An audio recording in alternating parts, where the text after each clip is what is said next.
America எல்லாம் போய் Germany எல்லாம் ஸ்டடி பண்ணி ஒரு நல்ல ஒரு திட்டத்தை நம்முடைய தமிழகத்திற்கு கொண்டு வந்து இந்தியாவுடைய முன்மாதிரி மாநிலமா மாற்ற முடியும். முன்னாள் அமைச்சர் செங்கோட்டையனோட போகும்போது ஒன்னா பிளைட்ல போனீங்க, வரும்போது ஒன்னா வந்துருக்கீங்க. அரசியல் சம்பந்தமா ஏன்னா தலைவா, அது நல்ல கேள்வி. போன முறை இங்கிருந்து போகும்போது சிஎம் அவங்க வந்தாங்க. சிஎம் அவங்க நம்முடைய கோயம்புத்தூருக்கு வந்திருக்கிறாங்க. அவர் விமானத்துக்குள்ள வந்த பிறகு எந்திரிச்சு அவருக்கு மரியாதை செலுத்தி கோயம்புத்தூர்ல அந்த திட்டங்களை எல்லாம் கொடுத்ததற்காக நன்றியும் தெரிவித்து தான் என்னோட இருக்கையில போய் அமர்ந்தங்கன்னா. ஏன்னா நம்ம முதலமைச்சர் வந்திருக்கிறாங்க, அது வேறு. அரசியல் வேறு, அது வேறு. அதே போல நாம விமானத்துல போகும்பொழுது, ட்ரெயின்ல போகும்போது, பஸ்ல போகும்போது வர்றாங்க. இன்னைக்கு அண்ணன் செங்கோட்டையன் அவர்கள் பக்கத்துல வந்தாங்க. பிளைட் ஏறணுன்னே அவரு தூங்கிட்டாரு. நான் புத்தகம் படித்துக் கொண்டிருந்தேன்.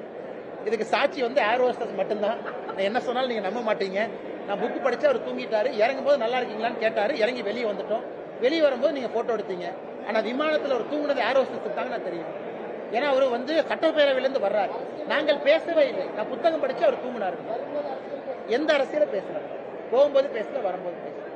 விஜய்க்கு ஆதரவா பேசுறது, நிலைப்பாடுக்கு ஆதரவா பேசுறதும், அதிமுக எடப்பாடி பேசுறதும் இருவருக்குமே பேசுறாங்க. விஜய்க்கு காவி சாயம் பூசுறாங்க. இந்த காவி சாயம் பூசுறத எப்படி பாக்குறீங்க? ஆனா கடைசி கேள்வி எடுத்துக்கோங்கண்ணே, உங்களுக்கு நேரம் ஆயிட்டு இருக்கு. ஆனா விஜய் அவர்களுடைய சித்தாந்தம் வேறு, எங்கள் சித்தாந்தம் வேறுங்கண்ணா. ஃபுல் ஸ்டாப்ண்ணா, அதோட முடிஞ்சு போச்சுங்கண்ணா. அதுக்கு மேல நான் எதுவும் சொல்ல விரும்பலீங்கன்னா, சித்தாந்தம் அடிப்படையிலே வேறு வேறு சித்தாந்தம். ஆனா ஒரு நியாயத்திற்காக ஒரு உண்மையை பேசுவது என்னை பொறுத்தவரை தவறில்லை, எங்கள் உரிமை, கடமை. அதுல அரசியல் சாயமெல்லாம் கோர்த்து அதை பூசி பார்ப்பது அது அழகல்லன்னு தான் நான் பாக்குறேன்.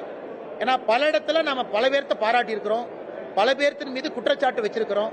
அப்படித்தான் நீங்க அதை பார்க்கணும்.